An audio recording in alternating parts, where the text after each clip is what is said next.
Mr. Frank Mariani. Yeah, in the flesh, kind of. All right, let me shut off my phone, I realize here. Yeah. All right, another day in the office having to work through technology problems. That's all right. If that's the worst thing that happens, we'll be okay. All right. I was getting frustrated. I'm thinking I can help you guys with automating and giving your customers better service, and I can't figure out how to get us on a Zoom call. That's all right. That's all right, my man. How you doing? I'm doing great, Frank. That's your lovely daughter? Yes. Nice to meet you. Yeah, Frank, nice to meet you. So Frank, you have to know that she is responsible for so much in the background with all the robotic stuff that you and I are doing together, and so it's good that you guys could finally meet. Yeah. And Terrific. she's my left-hand woman right now. I love it. Next to me on the left. So real quick, what we do here and what Julia does. This was part of her idea to make our podcast really good. Was we like to pick a song right out of the gate, or have you pick your song. Right. And yours is It's Good to Be a King from Tom Petty. So tell us a little bit, when you hear that song, what resonates with Frank Mariani with that song? Well, I mean, first of all, I just like the melody of the song. I like the music. I like Tom Petty. I'm sorry that he passed. And so it starts with just liking it before you even listen to the lyrics.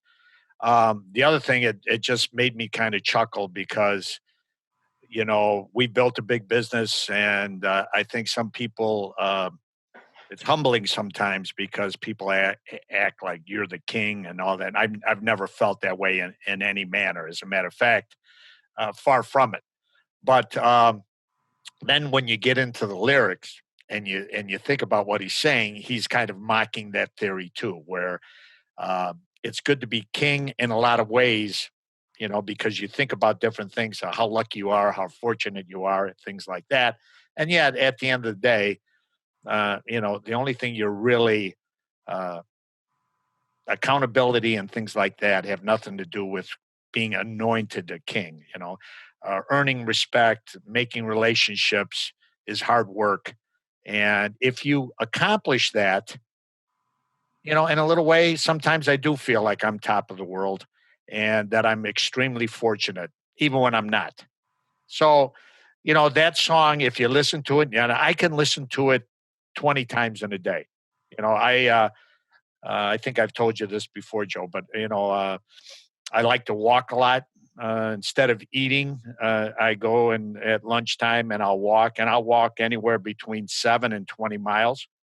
And a lot of that time I don't have anything on because I want to think, but sometimes I need to relax, and I'll put my Pandora, or I'll put in my own music or things like that.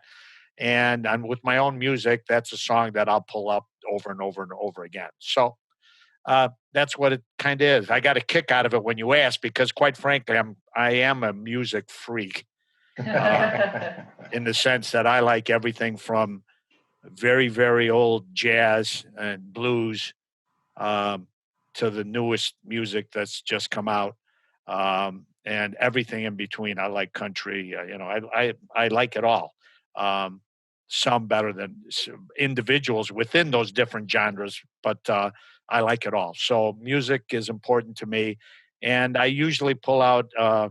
I've been thinking lately, now that I'm 66 years old and run pretty hard. So when they put me in a box, I am going to take some time to develop a music track. So when people come, if in fact we can get together, and by the way, I can't die soon because I want to have a huge wake with a big party, and I'll have a lot of music there. So, see, Frank, I've told people since the first time I met you that I feel like you and I are a lot alike, and you saying that, I mean, Julie can elaborate. Yeah, I mean, he's talked about it to me. It's quite sad when he talks about it for me, but he's already talked about that. He's talked about the songs that he wants played. I don't know. So I always tell my daughter that no matter what we do in business and whatever successes we have, I feel like you can judge a person and their impact by how many people come to their wake and funeral, because that is like the way I live my life. I always want people to want to pay their respects and celebrate what was accomplished with me in their life, not what I accomplished. And Well, just hearing you say that, it just makes me realize that we're even more aligned than I ever realized, you know? Well, I can't tell you, when my dad died, I was 19 and the oldest sibling, and my dad was only 45 years old. And to this day, first of all, everybody loved my dad. We had two nights of wakes because you couldn't fit everybody in, and it could have been a week. But then when we had the funeral the following day, and the line to the cemetery was, I kept just turning around. It gave me such comfort to know what an impact my father had made on so many people. I'll never forget it. So I agree with you completely. I think that's a reflection of, but not for the dead person. I think the comfort level comes for the family and for friends to know, hey, this person was a good person and had a lot of friends. And what's more important than friendship and relationship and things like that? So it's a reflection of that. But I don't look at it as being morbid at all. I look at it as comfort for family and comfort for friends. So Yeah. anyway, that's kind of the good to be king thing. So I'm sure that some people, when they see it, they'll say, "Can you imagine this guy picked that song?" But I don't care.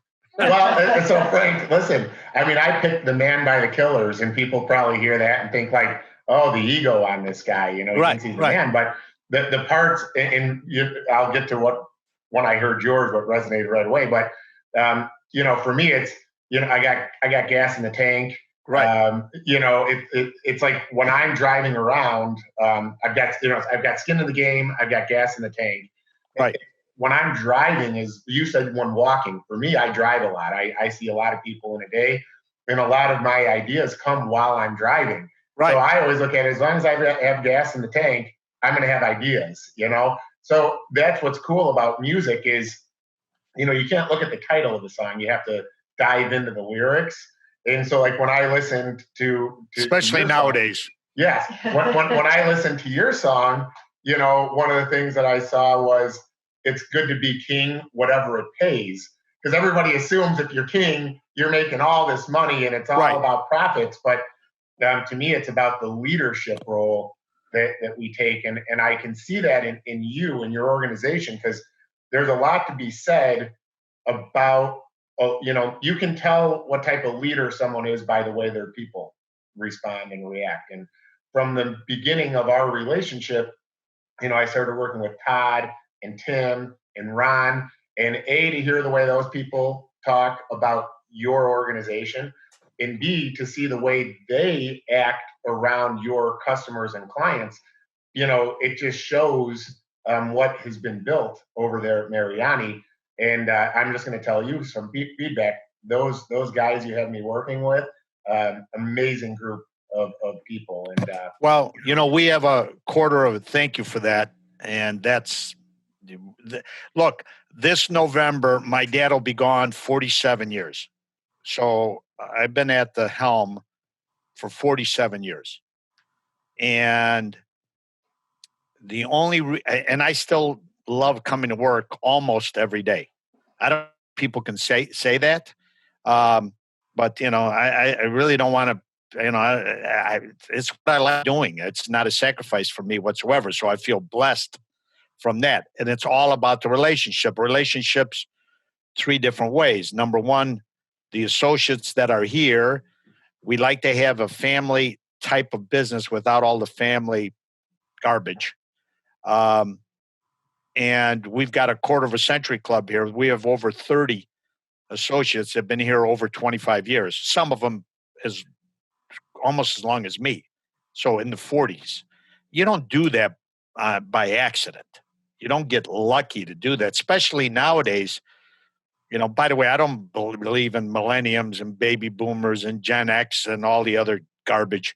I believe in somebody would like to make a career at Mariani. That's what we're looking for. We don't hire people for a job.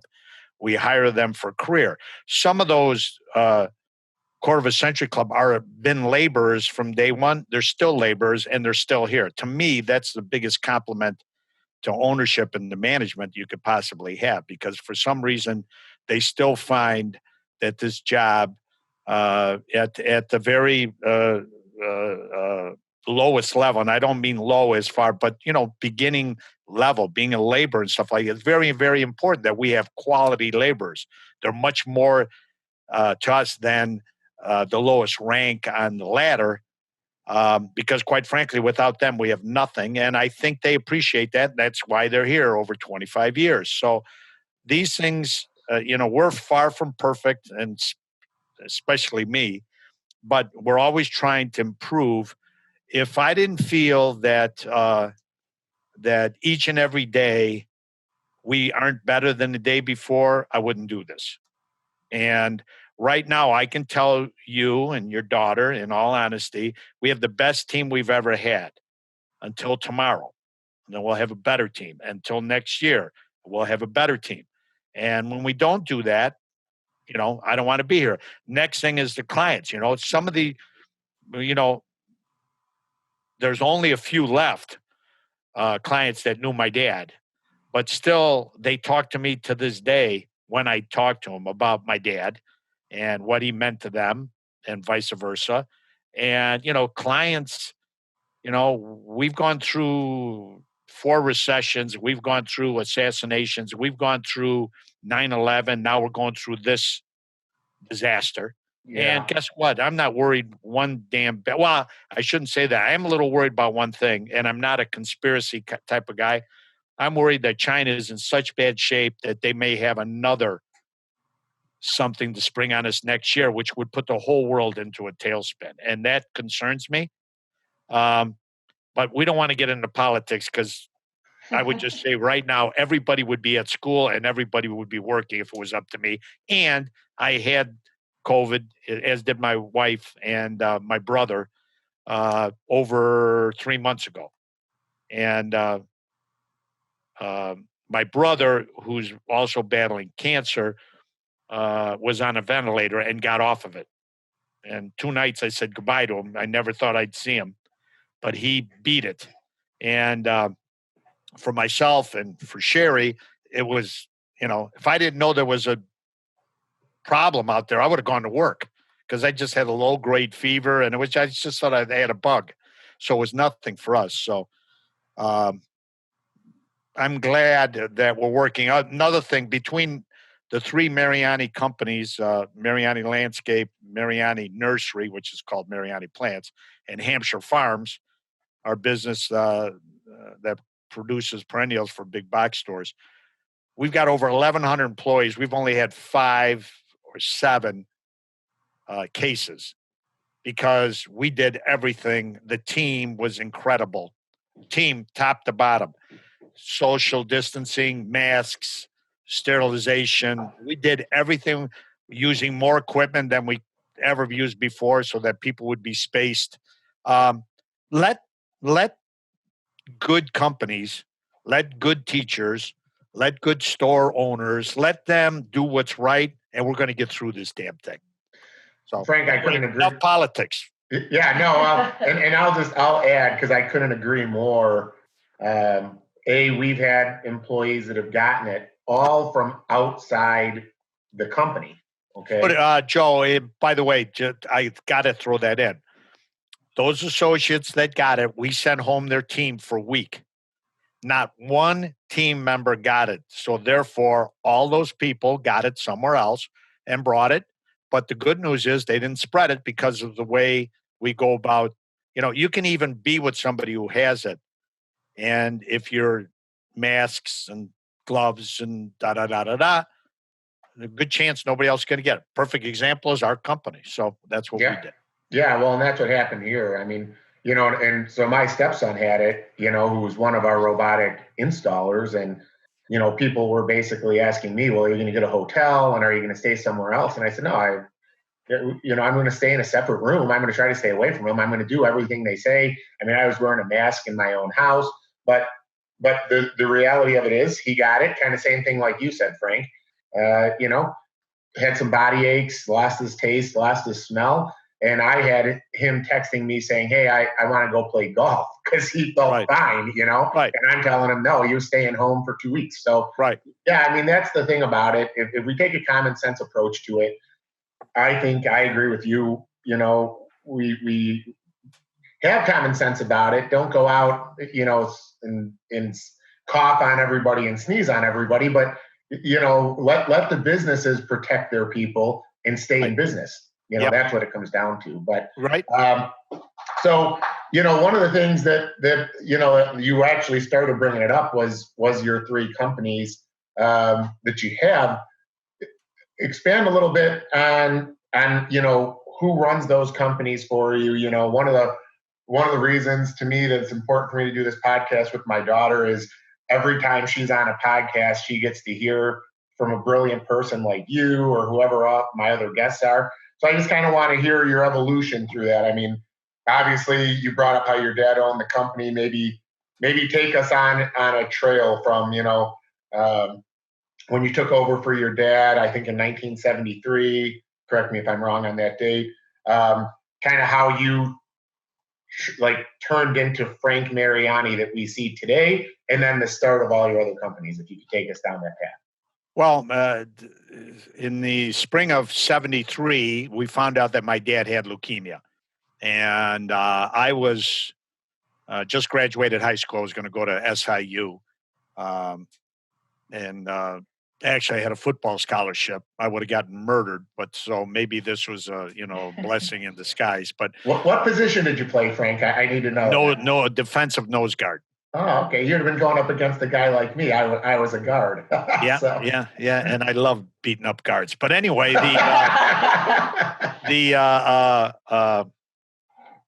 we found out my dad was sick in March, and quite frankly, they only gave him 3 months to live, which I found out after because he never said that to me.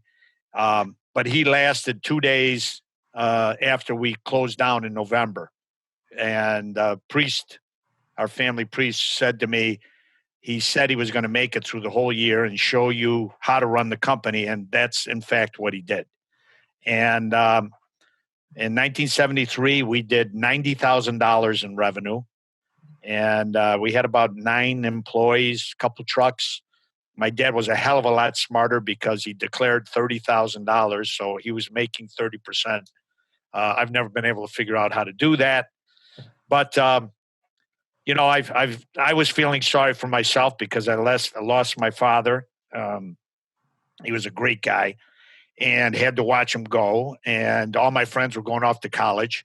And, you know, quite frankly, I wasn't a great student, but I loved high school. I got along with everybody. Back then you had greasers, you had hippies, you had jocks, and I hung around with everybody. And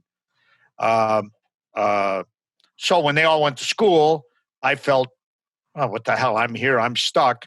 But I was also worried that every single year, you know, you shut down in the fall, you start up in the spring. I thought I'd lose every client and I'd have to start in spring with nobody.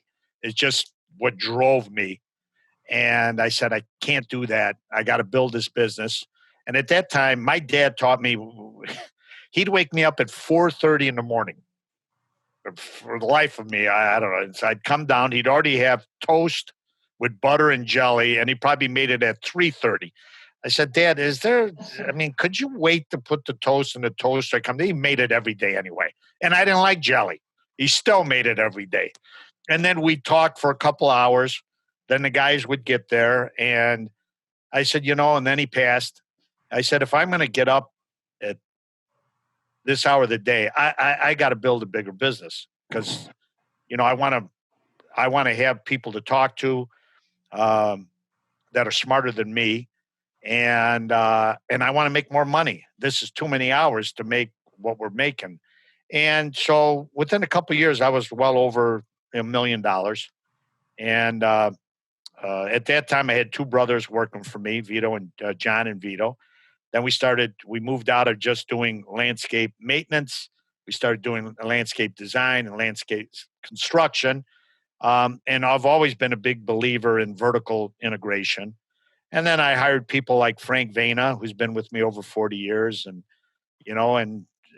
we moved out of, I was operating out of the house as my office. And I rented a little shop. It was cost me about $1,000 a year. It was nothing. Eventually got an office. Eureka. I got an assistant. Back then you could call him a secretary, and answer the phones. And we would continue to be a full service company, always really looking at the residential side of the business. We prefer the residential. We do some commercial, but mostly residential. And you are the largest residential landscaper in the country right now, correct? Well, people have said that. I think it's true. But I have to tell you, what's interesting, I never set sights to be the biggest, but here's why we grew. And I think this is very important. When you would train somebody and bring somebody on and have good people, the only way I know how to keep them is to grow to the business so there's opportunity for them to move up the ladder. Frank, I sorry, my daughter's laughing because I say this to her all the time. So right. I mean, I don't know how to keep, Frank Vena, Ron Fiocchi, the list goes, I don't know how to do it. Well, and now look I'm working with Todd. Sorry, I interrupted you, Frank. But Todd is Frank's son. The Vena family is very interesting because Frank has been with me over 40 years. His wife, Tammy, who's a bookkeeper at our company, has been here well over 20 years. Todd, who also happens to be my godson, runs the maintenance production. Todd's wife, Andrea, is our purchasing manager. So you got 4 people from one family. I think that speaks. Yeah, you're doing something right, Frank. Yeah. You're doing something right, and I'm blessed to have all 4 of them working here. Frank, once in a while, I wonder how blessed I am, but the rest of the gang is phenomenal. But anyway, so that's why we grew the business, and the vertical integration thing. So we started with maintenance, then we started doing landscape architecture, and then we started building things. And so that, that was no brainers. But then we started doing snow, and then we started doing our own pest management.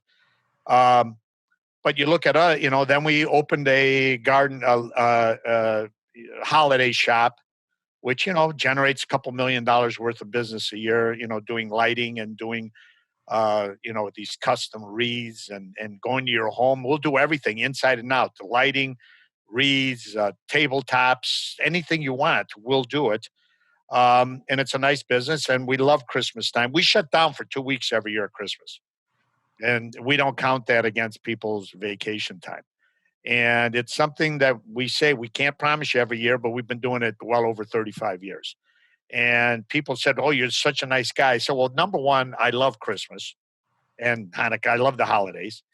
And number two, nobody does anything anyway, so I don't want to look at them doing nothing except having a party every day. So go home, enjoy your family, work to the day we stop, and come back ready to work when you get back. In the meantime, enjoy your family and friends.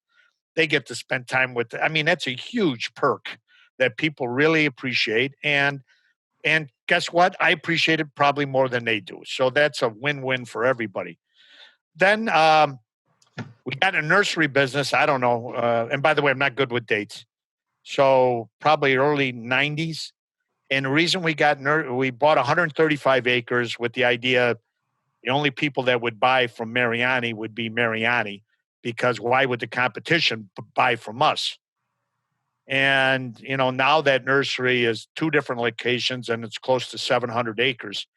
So that kept expanding in different ways. But the reason we got in the nursery business is because our sources for buying nursery stock is just boring. It was different types of pines and evergreens, junipers, and red twig dogwood, nothing exciting. And I wanted to push the envelope and grow things that other people weren't growing. And we've done that. We've been very successful. And lo and behold, the smart competitors that we had, the good ones, they bought from us. But the understanding was whatever Mariani Landscape paid, they were going to pay. No special conditions for Mariani. They have to be treated the exact same way. And we built that level of trust, and it works. Then a few years after that, my attorney, who happens to be a good personal friend, so we've done quite a few deals together, came to me and talked about a perennial business out in Hampshire called Iverson, who had just sold his business to a southern grower for like $10 billion and left this 3 acres of greenhouses in Hampshire on 50 acres of property. And we bought it for a very good price. And now we've got over 1 million square feet of growing. And we produce about $20 million worth of perennials that we sell primarily through Home Depot. And the quality is spectacular. And my thinking on that was, if the economy really went in the toilet and people weren't going to use a company like Mariani, they still want a little color and joy in their life. Maybe they'll go to Home Depot and they'll buy some plants, and we can supply them with that color and joy. And it's worked pretty well. So those kind of things. And then each one of those companies, you know, 19 years ago, I was in YPO at that time, the Young Presidents Organization. Now I'm in WPO, which is what they should have called it, old YPO guys. But my forum group, which is made up of anywhere between 6 and 12 people that you can talk about anything in strict confidentiality, private or business, they advised me to get a president because, you know, I mean, I couldn't do everything I was doing. I wasn't enjoying it as much as I was before. And I hired my president, who now is my partner, Fred Wacker. So together we run these 3 companies, but each company then also has, Fred's the president of Mariani, but we have we have a full operating committee, a management team at Mariani. We have Mike Menino, who is our general manager at the nursery, at Mariani Plants. And we have Bob Whiteside and Chris Hansen over at Hampshire Farms. And each one of those has their own group of management team. And we really let them do their work. But we're big in the strategic planning. In fact, we're going through that process right now. We're very big in budgeting. We kind of like the blue ocean theory, which, you know, let's think of things that other people aren't doing and how can we lead. I'm a big fan right now. There are million might be exaggerating, but there's a lot of new landscape companies. A lot of them are Latino, Mexican companies out there. Some of my friends and larger competitors, they don't like the idea that these people are coming in. To me, that reminds me of my dad in 1973. I knew there were people that weren't crazy about him, the big companies. Who's this Dago? Who's this Italian guy doesn't even speak English? Well, guess what? It became Mariani Landscape. And these other little companies, a lot of them work for us. They're going to make their way. That's the American way. And I'm proud of them. Guess what? The better job they do, I still want to beat them. So it's good. Our team wants to beat them. We want to be better. But in the meantime, we appreciate the competition. And we think that'll push us. By the way, we're remodeling our facility, so expect a couple bangs. Yeah, Ron told me he was doing that, so that was probably Ron hitting that wall. Yeah, well, it's gonna get louder, but so anyway, I think competition is great, and I always look at it. Michael Phelps, I think he touched the wall first because he could see to the right and the left who was going to catch him. He never wanted anybody to catch him, so he swam faster. We're looking left and right all the time, and we're looking for ways that differentiate us from our competition because I want to, and more importantly, our team wants to touch the wall first. So that's what we do. That vertical integration thing, it's, God knows I didn't create that. But, the other thing is lucky enough to have you as a friend and get very involved in this robotic mowing. When I heard about it, nice thing about computers, you get online. By the way, I'm a caveman, but I can go on Google and I can look up anything. I can see the fact that in Germany, over 50% of the turf cut in Germany is cut by a robotic mower. We're predicting that within 5 years here, that number may even be bigger. If we have anything to say about it, it will be bigger. We want to be the leader in the clubhouse. And as you know, Joe, we're making a major investment. I mean, it's hundreds of thousands of dollars. Well, it's worth it. And, I think we in the green industry need to do a better job of doing things in a green and sustainable manner. What's better than a robotic mower? Plus, the other thing I like to tell everybody wanted to be cut on Thursday, Friday, or Saturday. Every day your lawn is mowed. Every single day. It looks beautiful. As Ron said, every day's a Friday. Every day is Friday. And no fingers and toes cut. Yes. And as much as we emphasize safety here, which we really do, and we've done a great job, inevitably, every 2 or 3 years, somebody makes a huge mistake. That'll never happen again with these robotic mowers. Never happen again. That in itself is worth the cost of admission. Yes, Frank, people have said to me, they don't know how guys like you and I don't lose sleep at night having, robots out all over the place. And I said, I actually sleep better because I can easily replace a robot if somebody runs one over or something happens. But you cannot replace a limb or an employee that gets in an accident while they're driving. You limit the amount of people that are in a vehicle when you have the robot, going. They're pulling, the trailers are not as large. So all of the potential risks start to decrease.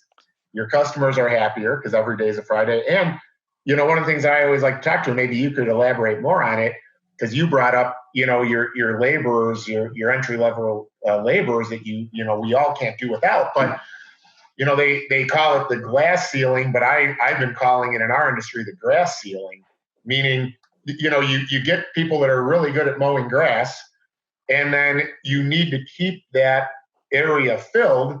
But how do you move them up into your other profit-generating areas? I can tell you, I was just going to say that story. I had one of our laborers, mowers, come up and he said, "Patron, does this mean I'm going to lose my job?" I said, "Absolutely. You are going to no longer be mowing any grass." Well, then what? It's really a sad story, Pedro. I'm going to have to teach you another skill like horticulture and pay you more money. Yeah. I said, "What?" I said, "You heard me. Now you're going to be pruning. You're going to be doing other things you weren't doing before. Your level of expertise is going to raise. And guess what? What we charge for you and what we pay you is going to go up also. Plus, we don't have enough people to do everything we want to do. So nobody is going to lose their job unless they don't want to learn, unless they don't want to make more money. Yeah. If they don't want to make more money, then they'll probably lose their job. And we mean that. And it's easy. I mean, easy, even with this crazy unemployment right now, you can't find people that want to work. We don't have a problem finding. We've never been a company that paid minimum wage ever. In 46 and a half years, we've never paid minimum wage. And I don't need a politician telling me what I should pay somebody because it's going to far exceed what they promise trying to win votes. Yeah. So, we're in good stead as far as that goes. Yeah. But, there's nothing but, this thing, what's next with robotics? Eventually, we're toying with the idea right now. When I started working for my dad, we used real mowers, the ones that you could push and the smaller jobs. They made no noise, no pollution, and actually, good for a workout. We used a broom instead of a blower. We used a hand edger instead of a weed whip. We did all these things by hand. We didn't use hedger trimmers. We used manual pruners. And we think we have some clients who'd be happy to pay the extra labor involved because it'll increase the time on a job substantially to do all these things manually. But the robots are one thing that we can pay back right away. And all these other things that I'm mentioning, a majority of them, there will be a robotic answer to those things too. But some of them, I doubt there's going to be a robotic pruner. I could be wrong, but not the type of pruning we want to do. I don't think I'm wrong. And we can offer those services if Mrs. Jones, Mr. Jones want a organic, sustainable approach, a quiet approach. By the way, I think noise pollution is the biggest deal with the robotic mowers. And I can't wait till they create a blower. They've lowered the noise level considerably, but it's still too loud for my taste. Yeah. So we're going to get there. In the meantime, guess what? A broom does work, especially on smaller projects. So we'll get there. And again, we prefer to be the leader in the clubhouse. And you're helping, you, young man, are helping us do that. Well, thank you. You know, one of the things that I always thought was funny, you know, when we finally met, is when I would tell the manufacturer, you know, you should let me talk to Mariani Landscaping. They would say, you know, the manufacturer could never understand why. It's actually ironic as we're having this conversation about noise pollution. My neighbor must be getting mowed right now, and their lawnmower just turned on. So I don't know if you can hear that in the background. But you know, they asked why would Mariani want to buy from you, because you're also using them in your landscape company, you know. And the one thing that I noticed when you talked about your nurseries was you thought in the beginning, why would anybody buy from the competition with Mariani plants? But you hit it on the head. People do it because you grow different plants and you don't do something that's boring. You have a differentiator at your nurseries that make people come to you because you did something different. And that's the one thing that I always am telling Julia is, as long as we are leading in finding the best automation for companies like yourself, so that you can get it out there and just take care of your customer, which is part of your vertical integration.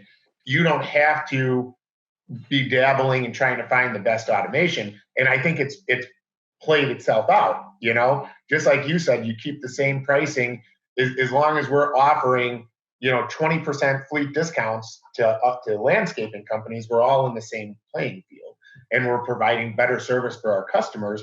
And one of the things that I liked about working with you, Frank, and maybe you can elaborate on this, was, you know, one of the fears I had with working with other companies would be that they would take this and then not understand the value and start offering price decreases. But this is something we do daily for people. So, you know, what I always say, and then, you know, you can elaborate on this, people are getting more value for the same cost because it's mowing every day. So would you like to expand on that for what you're seeing at Mariani with your customers? Well, you know, I mean, we went into this thing, you know, we did mini business plan, and you know, we toyed with the idea of having the client pay for it. We toyed with the idea. We knew a couple things. Number one, be careful what you wish for. None of these units are perfect, you know, and they're going to keep developing and improving every day. And it reminds me a little bit, you know, years and years ago, you too young, but they had the first digital watch and they were like $1,500 and they didn't work with a damn. Within a year or two, they were down to about $50 and they were solid as could be. You know, we were a little worried we'd pay a lot for these machines right now, which we are. And that the price would, you know, they're going to improve, which they are doing every single day, and we're going to have obsolete machines. But I think what's important is we know that we can recoup the cost. We can actually spend more time making a client's property look terrific. Every day is Friday, and we have the capital to make this investment where a lot of our competitors don't. So it's a differentiator from between us and everybody else. Plus, other people, they're not risk takers, and we are. Yeah. So to me, it wasn't that risky, and we're still learning each and every day. And we're happy to have you as a partner that helps us learn from the things that you find and vice versa. And so therefore, I think we'll be the leader in the clubhouse for the foreseeable future. And I do think that a lot of the manufacturers look to us as a good mule, as a good test. And we're happy to do that because we learn from that too. So, all these things are, it's when people talk about robotics, and they act like it's a cutting edge, I look at them, really? I mean, you know what? Come on, wake up. This is not futuristic. This is past tense. Get on the program and do what you can to improve the environment. I mean, landscape contractors are some of the biggest offenders, when it comes to, the biggest trucks and the most fuel and, I have the most trucks and I have the most gas powered equipment. I have the noisiest equipment. Give me a break. We're supposed to be professionals, and professionals should be setting the standards. One of the things that I see, I would love to go in the neighborhoods and say, guess what? We'll use all robotic mowers. How quiet is your, and by the way, we'll take it one step further. We'll bomb in 20 trucks in one day for 1 hour and do everybody in your street, if you could get everybody to agree. And you're going to have 1 hour of noise versus somebody does Julie's house at 10 o'clock, somebody does Joe's house at 11 o'clock, somebody does Frank's house at 12 o'clock, and you have a week of noise. So those kind of things, those are the type of things that we try to encourage people to do. We had a meeting this spring with the village of Lake Bluff because there was a group of very angry homeowners that were just sick of blower noise. And so they asked me to come and speak. So I wasn't sure if I was going to get tarred, feathered. I thought for sure at least they'd be ridiculing me and yelling at me and all that kind of stuff. But I went there and I said, look, I got to tell you something. I hate blower noise, mower noise, trimmer noise, truck noise. I said, but I also like money. And I know that a lot of these noisy machines save you, the end user, a lot of money because to do it all manually, which I'm happy to do, I'll send everybody. I got 600 guys at Mariani. We'll do it by hand, but it's going to cost you more. If you're willing to pay, we'll do it. I said, but I have a better idea. I know that Ron Fiocchi, we're testing these robots. You can see it up at Lake Forest Library every single day. Go look at them. See how quiet they are. That's one notch in our belt as far as improving the noise pollution situation. We're buying the newest blowers. They're not quiet, but they're a hell of a lot quieter than other ones.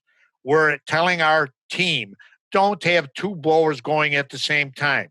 We're telling our team, run the blowers at half throttle. I got a standing ovation by the time I told them everything we're doing. I said, furthermore, I'm going to have a meeting next week at our office. As a matter of fact, so I don't scare people away, we'll have it in your office in Lake Bluff City Hall, if you'll allow it. And I'll ask Scott Byron and Rocco Fiore and Chalet and Scapoletti and everybody to join us in this effort to quiet things down. They were thrilled, and we did that. We got everybody to sign off. Look, we still screw up occasionally. I mean, about 3 weeks later, I was on Green Bay Road. I saw three of our guys on the parkway with three blowers. I almost had a heart attack. Yeah. But we fixed that problem real quick, and we're getting better all the time. So, well, and you said earlier, I mean, nobody's perfect. It's just it's the willingness to try to be as perfect as possible. So. Right. I mean, you saw your three guys and, you addressed it because you already spoke to it. But, the thing that's interesting to me is you said you called on some of these other companies.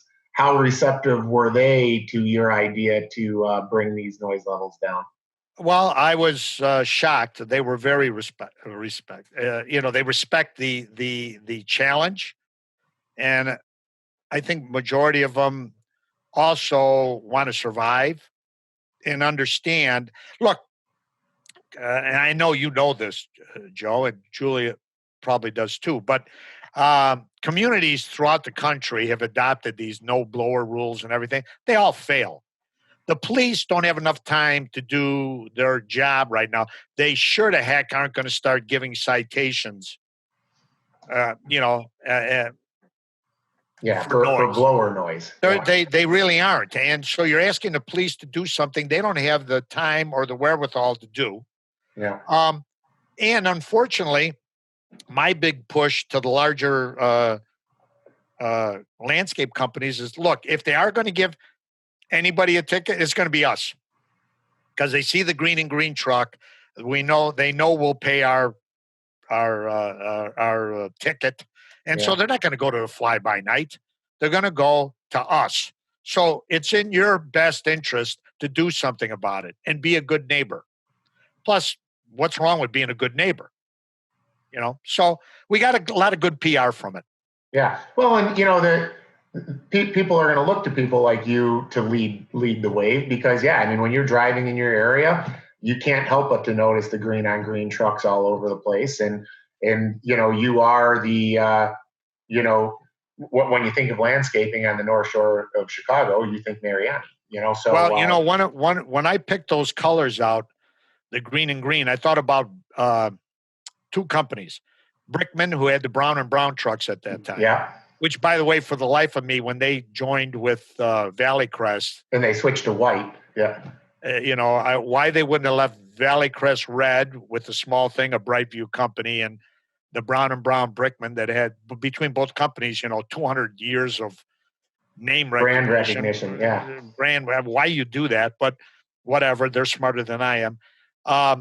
But I thought about Brickman, the brown and brown trucks. You always knew. I thought about UPS, and I thought about affordable roofing that used to have these pink trucks, and smeared with tar, by the way. But the other thing is, so I picked out. I said, I'm going to go with a two-tone. I looked, and ambulance and fire and everything was that light green, and I thought about it, and I said, oh my God, let's use this color. Obviously, it's a color that grabs people's attention. And I wasn't thinking about grabbing attention for our brand. What I was thinking is, we're driving through residential areas. Can you imagine if a little kid on a tricycle or bicycle notices the green and it stops them from going out on the road as we're coming down it? Wouldn't that be worth it? And lo and behold, we came up to green and green. Then it turns out that, we don't even need a logo on our truck, because everybody can see the green and green coming. So it's worked out to be a good thing. Now, the cost associated with painting them green and green is not too great, but I doubt if we'll be going white anytime soon. Well, I will say this, like, even when it comes to the robotic lawnmowers you guys are using, you spend a lot of time and effort to get them branded and painted your color, which I actually think is brilliant. I don't like orange. What's that? I don't like orange. I know. I don't like the Husqvarna orange either. So honestly, I've been trying to pull with them to get it where we can figure out how many you have to order, how many I have to order, just to get custom colored skins. Because, when you look at it, it's an ABS, it's plastic. It should not be that difficult, I think that would go. The other thing is maybe to get a wrap. Yeah, the wrap might be the easier way to do it. It might be something to do too, and then you could replace that too, or as we're nowhere near this, but when I imagine you'll be selling some of our older ones someday, and maybe you just pull the wrap off them. Yeah, exactly. Well, that's the thing that's important to be said, because you brought up how the technology is always going to change. One thing when you look at the European market, Frank, is when you look at the couple million they have out there, the technology actually hasn't changed all that much, because every time they try to change it and get line of sight, now most yards, especially your yards, are going to have tree cover, and now you run out of line of sight. So now you go back to the wired system. And the other thing that I always like to talk about, talking about solutions, is so many people who are not risk takers like you and I are, want to wait. They keep saying, I'll wait until there's a full solution. I think that's great. Let them wait for about another 10 years. I'll be dead. Exactly. But one of the things, Frank, that I never understand is nothing in the landscape industry is a full solution. And the things that they try to come out with that are like a 3-in-1 solution are horrible anyways. When they try to come out with a line trimmer / hedge trimmer, that doesn't work in our industry because neither does a great job at both. So when people say, well, the line trimmer doesn't get up to the mower doesn't get up to the edges all the way, it needs to trim the lines. Well, we don't have that in the industry anyways, right? I mean, the interesting thing, Joe, is just as you speak. I mean, I'm kind of crazy guy as far as I want our clients' homes to look great all the time. It used to be very, very, very important to me. I'm not home that much as it is. If I was going to be home on Sunday, I would have loved for the team, even though a lot of, in spring and fall, we work Saturdays, and in the summer we don't. But I'd prefer it to be cut, Saturday night so that Sunday the place looked great. Well, every day it's cut now. Yeah. And even though it doesn't go right up to the edges, I don't notice that. And I'm crazy about detail. You don't notice it.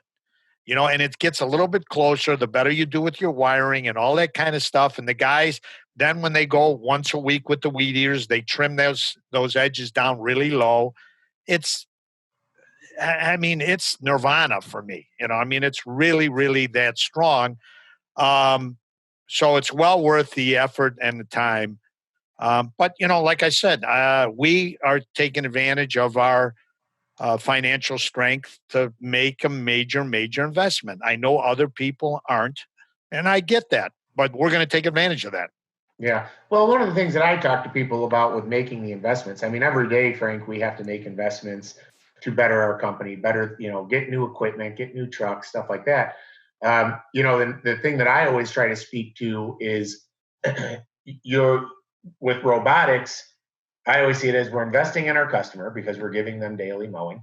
We're investing in the future of our company because robotics, say what you want, attract younger people going to school right now because it's technology. And people like my daughter are immersed in technology.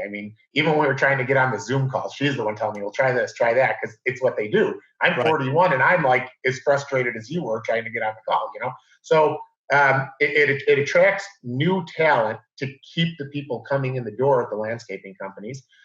And lastly, for the amount of money that we're investing in the equipment on the front end, we are saving money, some money that we can reinvest to employee wages in workman's comp costs and in just general labor costs so that you can take those people and put them in the higher labor pool. So take it one step further, Joe. Now think about this. You've seen our fleet, right? Yep. Our fleet is made up of F-350s, F-450s, and larger, so that we're never going to have 3 people across. They're going to be, 2 and 2 at most. So we have 4 doors, which costs us more, or a crew cab, whatever you call it. Then you have trailers. Why? Because you got to put the lawnmowers on them. Yeah. Okay. This is going to change everything. Yeah.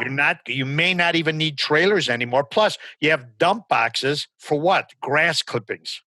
Now, you still need dump boxes for leaves, but maybe what you'll do is you'll have lighter trucks. They might be panel trucks. They will be more fuel efficient. They may not require a trailer anymore. There's all kinds. We got to reinvent the whole thing. How much money is that going to save? Oh, you're going to have a new type of fleet that can be more fuel efficient, cheaper to buy, and maybe not pulling a trailer. Maybe you do pull a trailer, but we're going to reinvent everything because, tell me, there's going to be commercial mowers available too. You're going to leave on site, never move.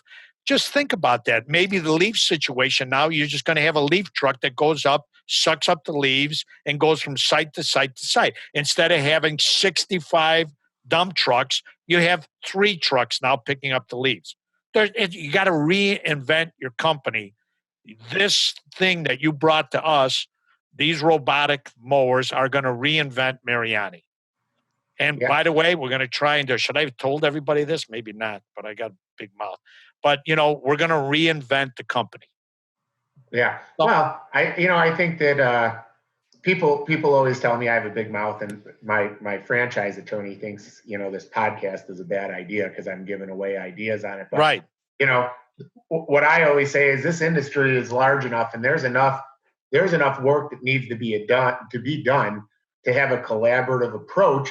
You can still be competitive and always be trying to make your company structure the best you can make it. But at the end of the day, if there's a lot of great minds in our industry, and I don't think it's appreciated enough.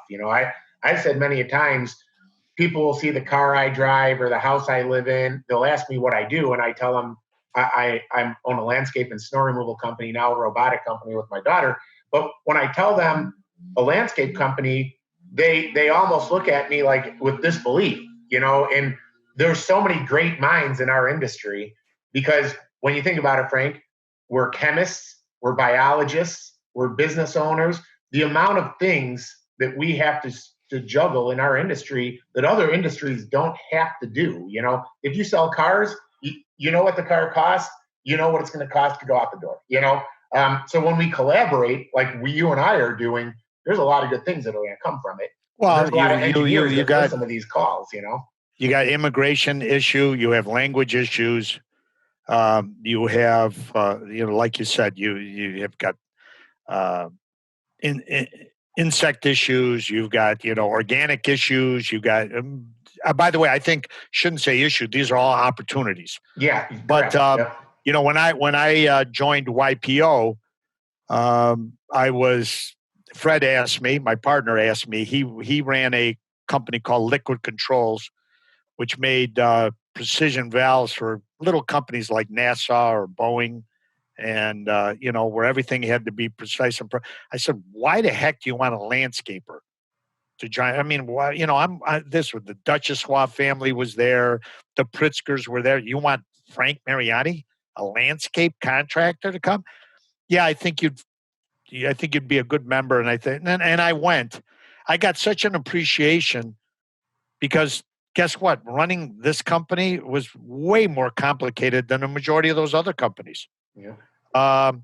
And all of a sudden I got a greater appreciation for what we do and a greater understanding that guess what? This is pretty complicated. And, you should give yourself a pat on the back once in a while. But that probably came back because, when I was a kid, my dad had 9 guys. I'm ashamed to say it now, but I was embarrassed. I didn't want my friends who I went to school with, their dads were doctors and dentists and attorneys and lawyers and ran, real companies. And we ran a landscape company. We were grass cutters. Well, guess what? We aren't anymore. Mm-hmm. And, the robotic thing is just another level of expertise. And it's I think you made a great point with Julia and with younger people. When we put our first mower over at Lake Forest Library, to watch moms and dads and kids go up there to see that it's still today. So now we have it at Forest Park, downtown Lake Forest. Oh, by the way, somebody stole one out of Lake. Did you hear about that? Yeah, Tim told me. Well, and I guess they messed with it first. They moved it. You guys put it back, and then they took it, and it was on the south side of Chicago. Yeah. But you recovered it. We recovered it. Got the GPS, and it's back there again. And somebody else. Now, I am disappointed in Julia's, that group of kids, in the sense that when I went to high school. By the way, you guys can cut this out. I would have stolen it myself. It just would have been fun to go there. I mean, I couldn't believe that nobody took one of these mowers, just because when you're kids, you're jerks and you got to do silly things like that. But that's been the only incident. See, so because kids nowadays, Frank, are taking Instagram selfies in front of them and posting them and just doing stuff like that. That's I think as our generation, I think it's more like, oh, I want to mess with it, not do the full thing and steal it and get rid of it so they can't find it. We just want to play with them. Yeah, which is probably why it was in the bushes. It was probably 2 separate people. Yeah, you just want to mess with people. You don't want to do the full thing. Yeah, but it's actually, but you look into the future. I see it having a big impact doing sidewalks, snow, and all that kind of stuff. So, pooper scoopers and, all that stuff's coming, as we both know, or three of us. Frank, you I have the left-hand root machine now for the snow, right? 20-mile sidewalk. But the one thing I want to elaborate to with the kids, because I don't want to get off this, and then I'm sorry I interrupted you, but when I do lawn and garden shows, which when we can finally do shows again, I think it'd be awesome to have a Mariani booth right next to AOS booth at like one of the Lake Forest shows or something. But it amazes me, Frank. People my age and your age will walk up to the booth, and sometimes you'll see them looking at it, and it's their kids that go, "It's a robot lawnmower." And the kids, and I'm talking 5-year-olds, little kids, are telling the mom and dads who are trying to figure out what the heck is moving around in our booth that it's a robot lawnmower. And it just proves, the future, right? We're guys like you, guys like we have to overcome to our customer base that this is a better way of doing things. Her generation and beyond this is just going to be commonplace. And one of the things that I tell people is it's not so much a robot, it's an automatic lawnmower, much like a dishwasher in your house is automatic.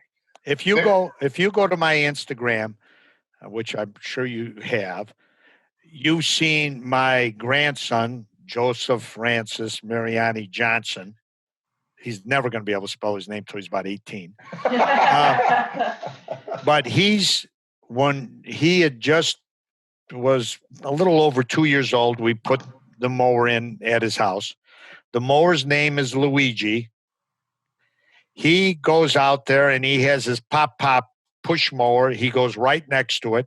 We have no fear of him, getting hurt.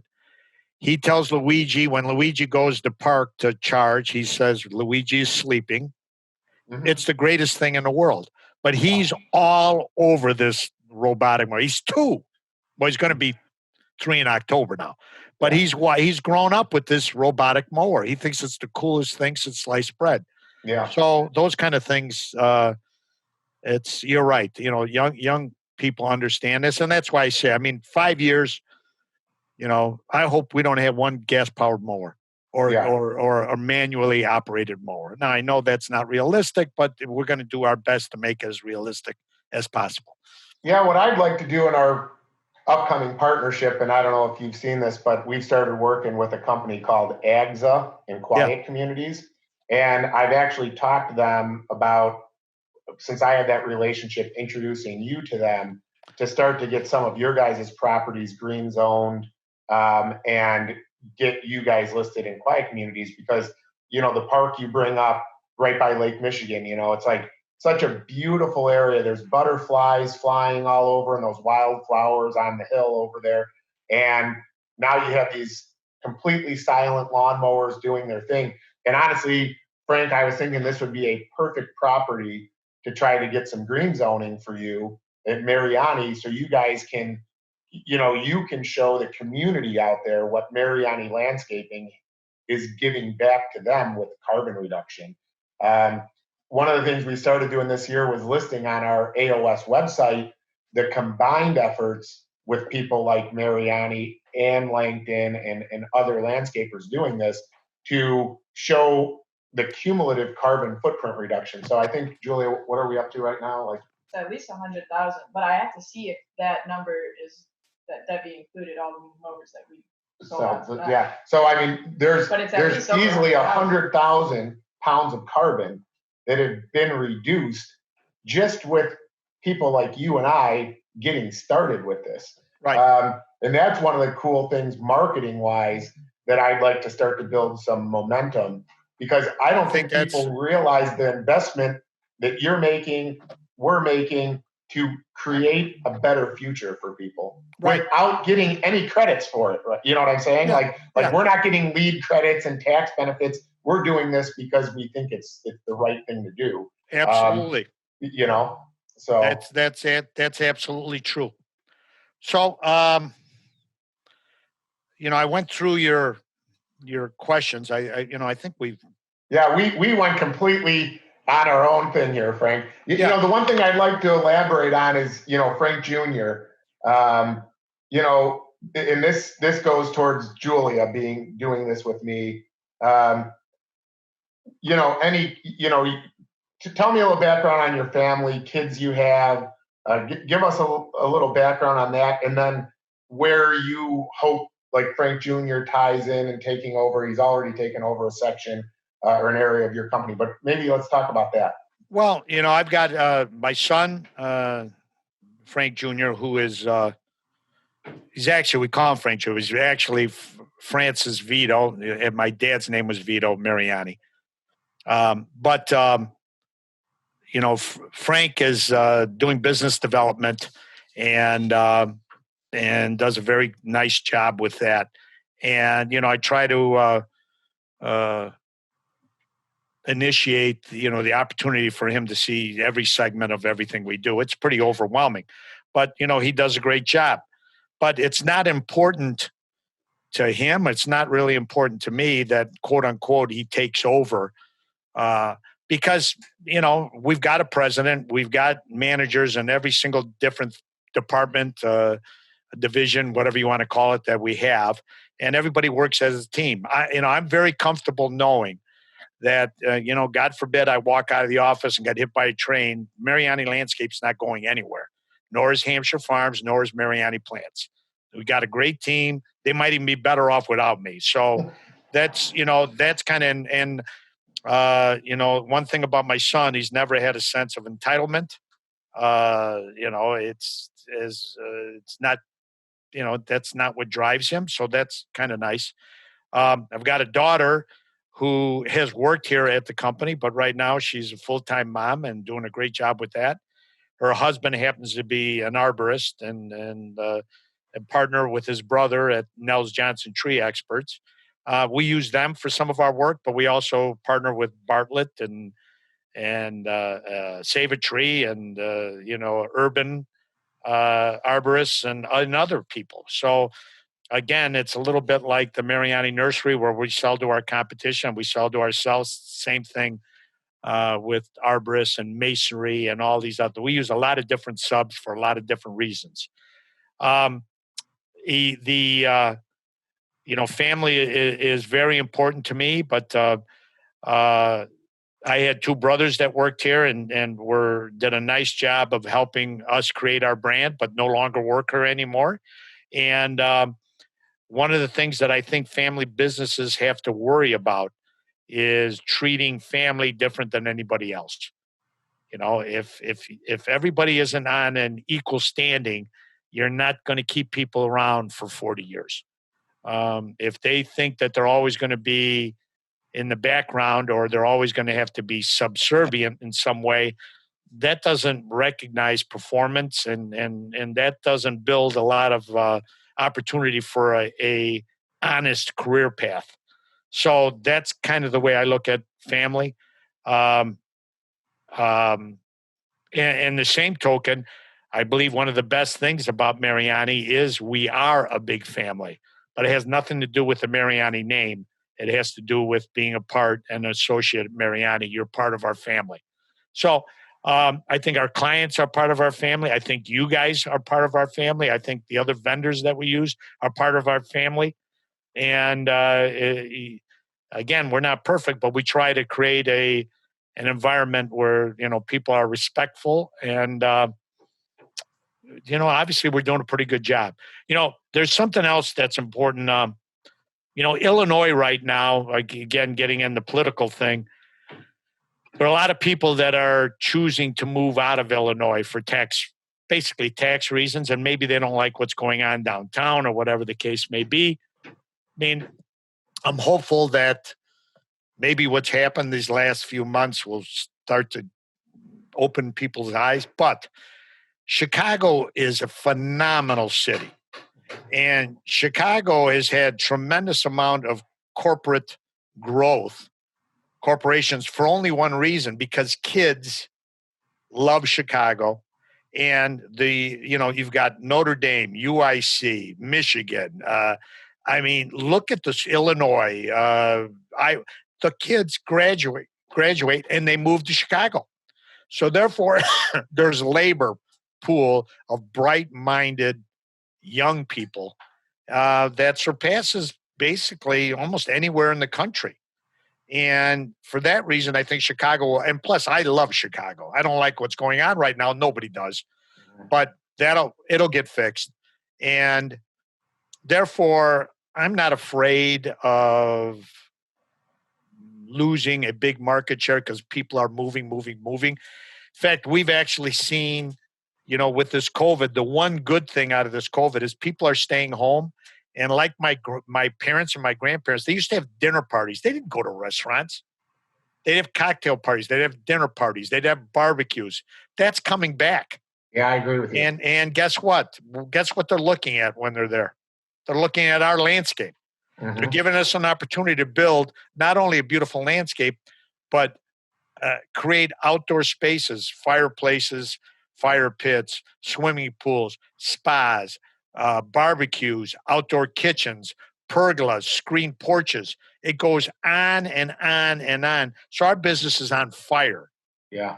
I've said COVID was for our industry. I mean, I do feel bad for the restaurant owners, but I feel horrible for them. And by the way, it's only going to get worse this winter. Oh, I did read this morning that I'm going to screw this up, but anyway, there was a cruise ship or something. Anyway, there were 100 cases on this cruise ship. 100 cases. 3 people had already gotten the disease, like me. Mm-hmm. None of the 3 were reinfected. Now, It's been my belief from day one. I gave plasma at Evanston because I have the antibodies. I keep hearing, you got all these people out there trying to scare the hell out of everybody that you can get this again. Me personally, now remember, I am a landscape contractor, not a doctor. I don't believe you can get it once you've had it. And what I read this morning is that, so some people said, well, they were lucky they didn't get it. And I guess the amount of people that were on this ship and the fact they didn't get it, they said that had nothing to do with luck. It was obvious the antibodies would not allow them to get it again. That was great news. I hope all the different news channels out there will spread that word because they've done a great job of scaring the hell out of everybody. And I'm not afraid. Yeah, I doubt it'll get spread or that they'll actually report to it. We at our company seem to think that we had it actually after the Landscape show, Frank. That's because you guys were holding hands and everything. Well, exactly. I mean, you got to make your customers feel appreciated, But ironically, I mean, after that show, we had a couple of people go to the hospital for it, and at that time, they didn't even know COVID existed. So they literally said, "Well, you don't have pneumonia, you don't have strep. We don't really know what it is. Here's a nebulizer, and go home." And we had people with 103.5 degree fever. So. The thing about it is, though, before COVID, everybody just assumed it was a really bad flu, Right. I agree. I mean, it's difficult when you think about, we keep saying we don't want to talk politics, but I don't think this is so much politics as just talking common sense, that they'll take certain businesses like a restaurant that already has to sanitize and get health inspections and all sorts of things that other businesses don't need to do. And you'll shut them down. But a grocery store, you can still let people walk in and pick up a piece of produce, touch it, feel it, squeeze it, and put it down because they don't like it. That somehow is acceptable. I said from the beginning, if common sense wise, if you only let people go to the grocery stores on certain days, based on age, you could limit exposure. But of course, that was, no, we're not going to do that. But we'll shut down all the restaurants. So yeah, I mean, I don't get it, Frank. I don't want to turn people off to my podcast, but on the other hand, or our podcast, but there are some common sense things that just do not make sense. And hopefully it all self-corrects itself in a few months. Well, I mean, I think that, I think that the recent unrest and everything is hopefully at the end of the day is going to bring people back together, because I think it's a very small minority that's creating all this stuff. Yeah. Plus, I also think we can always learn, even from troublemakers, that there are things that we can improve upon. Absolutely. And we should adapt those. But I do believe Republicans, Democrats, majority of people kind of walk down the center and are good people. And if we can get back to that, we'll be okay. Yeah. I'm not watching the Democratic convention. I'm not watching the Republican convention. I'll make my choice when the time comes, and we'll move forward. Yeah. But I've never been one that really depends on the government for anything. So I'll depend on my fellow Americans to make the right choices, and I hope we all do. So that's well said, Frank. We could almost, we could almost end on that note. That was very wise to say it that way. Good. I want to thank you for coming on the show. I guess I could say that, or should say that, I totally appreciate our partnership. And feeling is mutual. And Julie, have anything you want to say? Any takeaways? Yeah, I know I didn't talk that much. So I feel like I have to note this just for the entire podcast, because this is more out of my comfort zone, like actually interviewing people. But like, to me, it's just a learning experience. I'm taking everything in from both of you. But like something you brought up, I think, in your first podcast is everyone says they're not you. So like, to anyone listening to the podcast, I'm really quiet right now, but I know I'm you. I just have to grow into it. So like, I'm just observing and just taking everything in. So like, to me, like, I know in the beginning he was talking about being better just every single day. So I always want to improve, but not only just in a year do I want to be better. Tomorrow I'm just going to be like, every day I am going to be better. So to me, that's Julia. How old are you, hon? I just turned 20. You're just turned 20. I mean, you have a great attitude, and you have a great smile, and you have a great mind. You got a great dad. So you got everything going for you. Take advantage of it. Yeah, I will, for sure. And I know you're going to be extremely successful. Push him right out of that chair right there. All right, guys. Thanks, Frank. Thanks for all the time. Look forward to seeing you again. Yeah. Julia, nice meeting you. Bye-bye. Nice to meet you as well.